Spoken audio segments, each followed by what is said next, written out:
Kalau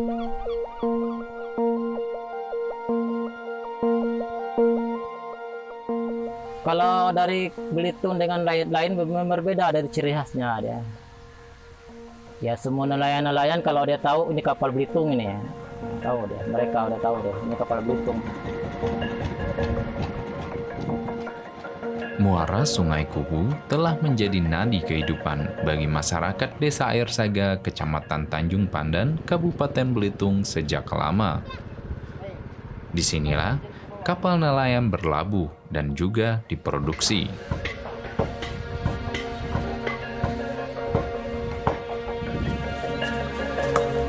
Sekitar tahun 60-an lah mulailah muat kapal. Tapi muat kapal gede-gede macam kapal keramik juga. Kapal timbang kan sekitar tahun 70-an. Tukang jalan meninggal. Itu memang dari dulu tuh orang kampung lah atau orang datang dari luar? Orang pendatang. Orang dari Pulau Seribu. Puluhan kapal sedang dikerjakan oleh tangan-tangan terampil di muara Sungai Kubu. Di tempat ini, kegiatan membuat kapal sudah berlangsung selama puluhan tahun. Diwariskan dari generasi ke generasi. Kalau nama aku Andi Suwardi, kalau umur sudah lahir dari tahun 72. Sekarang udah berapa ya? 50-50an ya.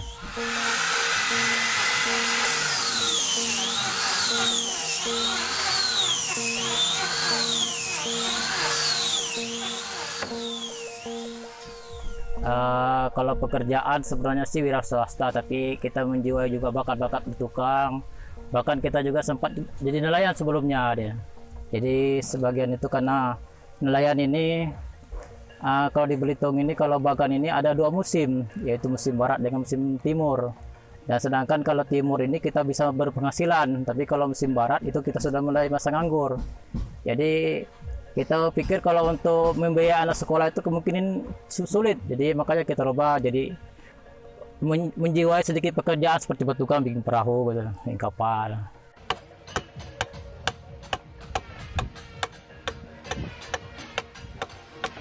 Ya macam-macam sih, ukuran kapalnya sekitar dari mulai 15-an ton sampai yang di bawah 10 tonan kita bikin. Termasuk juga sampan-sampan ini, sampan-sampan Bagan juga.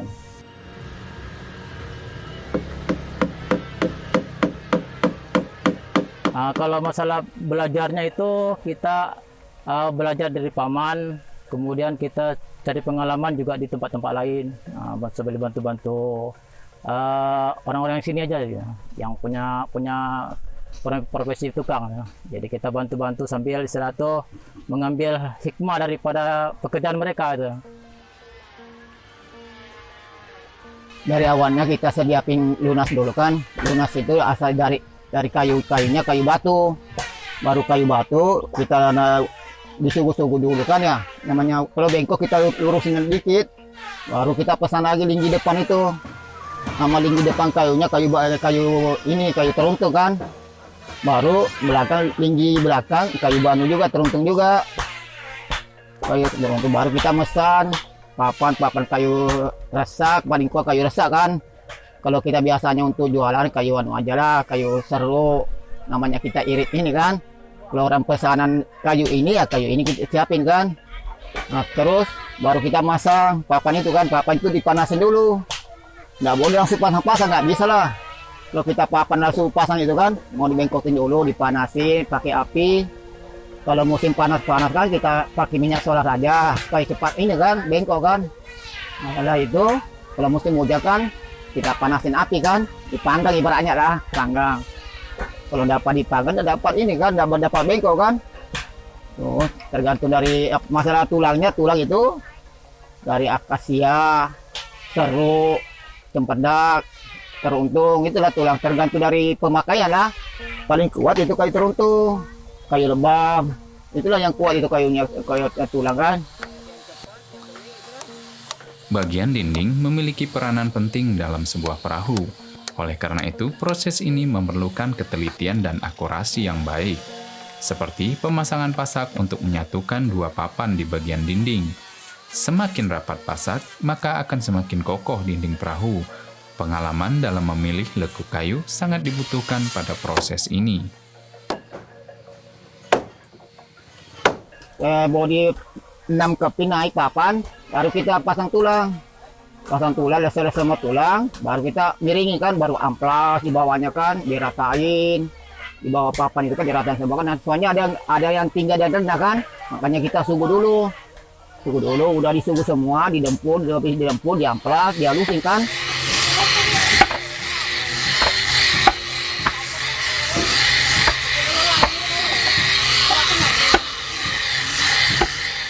Waktu kita ngamplas itu aja ada waktu ngamplas, waktu nyuguh, karena itu ada unsur-unsur debu itu kan ya. Nah itu ada sedikit mengganggu dari pernapasan itu. Kalau kita memang ada gejala-gejala sesak napas gitu, itu cepat itu sekalinya ternyata naiknya itu.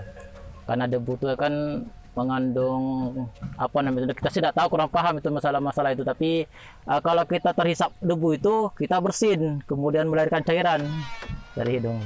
Setiap kali kalau kita nyuguh ataupun nyelep kayu bahan-bahan ini, masalah kalau ini kan seperti ini kan mau dihalusinin dengan seleb ini tetap kita menggunakan itu, walaupun gimana kita pakai masker tetap terah itu. Itu apa namanya? Cair, Toksi. yang cair. Cair. Ini dempulnya, ini damarnya ini. Para pembuat perahu menggunakan damar dan kimia khusus untuk menutup dan melapisi paku di badan kapal agar tidak berkarat saat terkena air laut. Hal ini dipercaya dapat membuat usia kapal menjadi lebih panjang. Supaya pakunya kan tidak berkarat.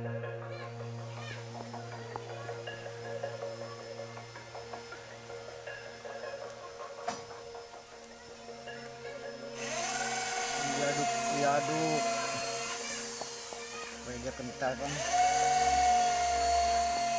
Nah, baru udah selesai itu listnya dipasang, baru pasang kalang. Lah selesai kalang-kalang itu, baru pasang deknya lagi kan. Lah selesai deknya, iya, palkanya, tempat jaring dia mau ketam kan ya. Itu lebarnya kan tergantung dari kita mau lebarnya. Yang ada 3,85 meter lebar perahu, 4 meter lebih, tergantung dari tinggi perahu lah. 9 keping itu kita lebarnya 4 meteran lebih. Kalau 8 keping double list itu maunya 3,85 meter lebarnya. Panjang itu hampir 20 dari atas. Kalau dari bawah ke linggi depan ke linggi belakang itu kita 13 lebih lah, linggi papan namanya.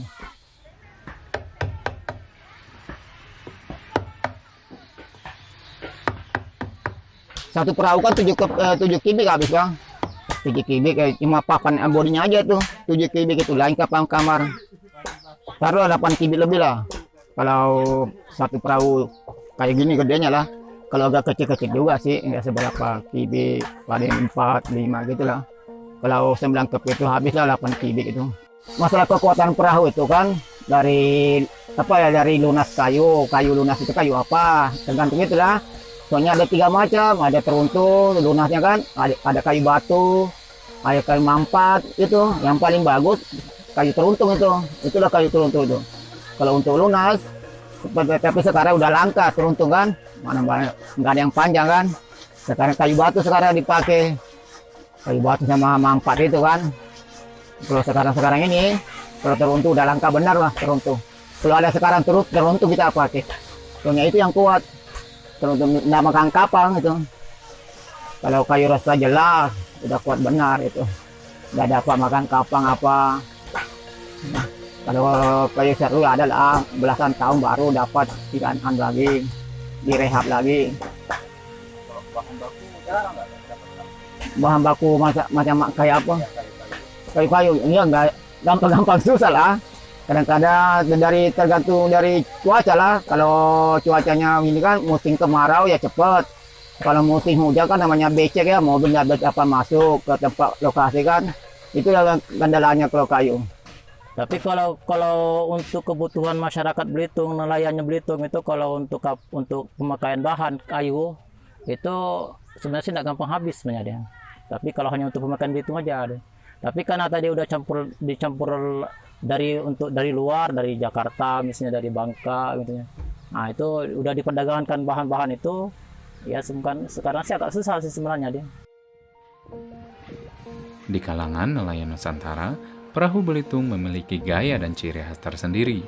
Perahu Belitung juga dikenal tahan lama dan sangat handal di lautan.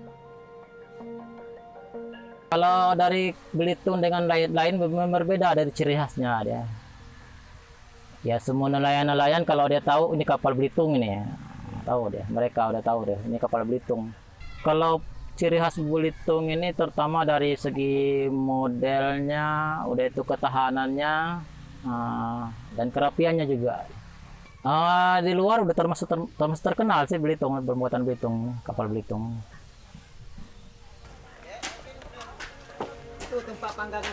Untuk membuat sebuah perahu yang handal, dibutuhkan waktu paling cepat 3 bulan, tergantung dari banyaknya pekerja, ukuran, dan ketersediaan bahan baku. Kalau kapal itu tergantung juga sih, kalau misalnya ada yang kalau cepatnya ada yang 3 bulanan, ada juga yang 8 bulan. Yang 15 ton itu 15 tonan itu sekitar 4 bulanan lah deh. Kalau misalnya kita orang 4 gitu kerjanya deh. Kalau cuma sendirian lama tuh bisa setahunan. Pangsa pasar perahu Belitung sebelumnya cukup menjanjikan. Terkadang pembeli harus rela mengantri.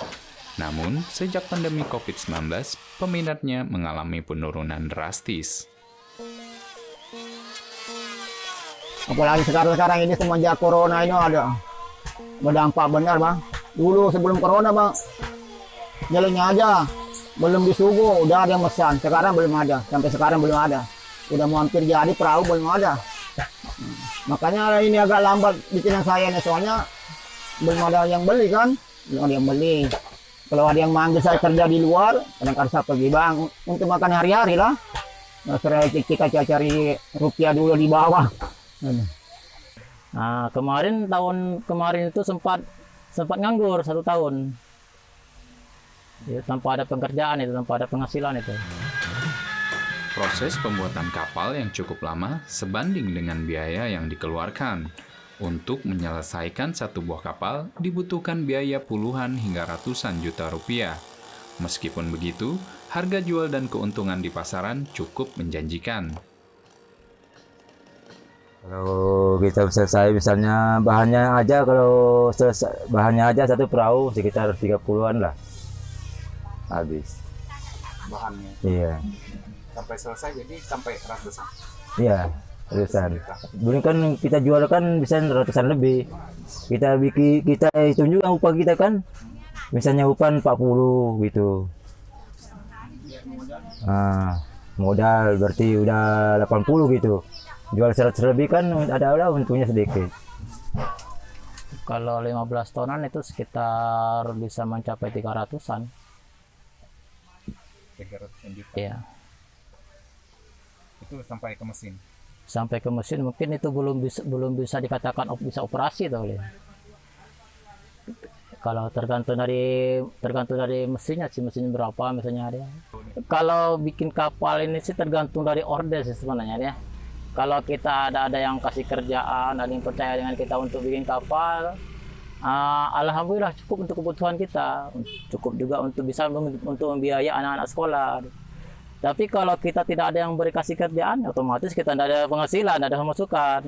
Jadi kalau kita menafsirkan penghasilan kita dalam 1 bulan atau 1 tahunnya itu kita kurang bisa dipastikan. Kalau pribadi bang, kerja pribadi belum ada pesanan.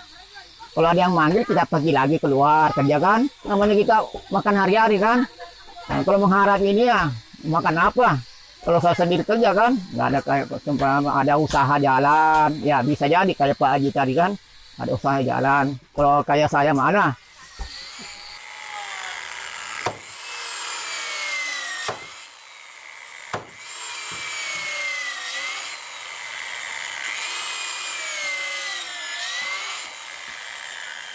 Kalau bantuan untuk perahu belum ada sampai sekarang bang, belum ada. Biar baik pun alat, baik pun ini. Dulu ada sih di Gresik bantuan dari pemerintah Singso, tapi sebagian yang nggak ada apa ya, yang dapat alhamdulillah saya dulu nggak ada dapat. Apalagi dulu kan di Pulau Gresik saya RT-nya, masa saya nggak dapat? Iya. Ya, kalau kita mau dibantu sama pemerintah ya terima kasih banyak ya. Kalau seandainya dia mau, ya kita maunya sih, maunya modal. Ya kan modal kan. Jadi kalau ada modal kan tidak putus kan. Apalagi sekarang ini semenjak corona ini ada berdampak benar bang. Dulu sebelum corona bang, jalannya aja belum disuguh, udah ada yang pesan. Sekarang belum ada, sampai sekarang belum ada. Udah mau hampir jadi perahu belum ada. Seiring perkembangan zaman, anak-anak para pembuat perahu lebih memilih untuk mencari pekerjaan lain. Meski begitu, sebagian dari mereka masih membantu orang tuanya membuat perahu. Anak ada tiga, cowok semua Pak. Alhamdulillah sekolah semua, udah mau tamat SMA nih. Udah 3 nih. Ada yang mau jadi membuat perahu. Yang tua ini udah mau keluar, nggak ada minatnya, malah mau lanjut ya bang, mau lanjut ke ini, ke aquar. Anak tuh kalau dia pada mulanya sih mereka tidak mau diajak kerja gini, tapi diberikan semangat istilahnya tuh untuk kedepannya kita, walaupun istilahnya tuh kita masih dalam pendidikan sekolah, tapi kita bolehlah mencari ilmu di luar daripada pendidikan itu. Ya kita tidak tahu nantinya kita jadi apa misalnya kan ya. Jadi seandainya kalau kita pendidikan itu terus berlanjut kataku ya, bisa saja kataku Mika jadi apalah misalnya di cita Mika dia. Tapi istilahnya tuh kalau Mika anak ini selain tidak mau lagi meneruskan pendidikannya, ya belajar dari awal dari segini, dari nol inilah belajarnya dia.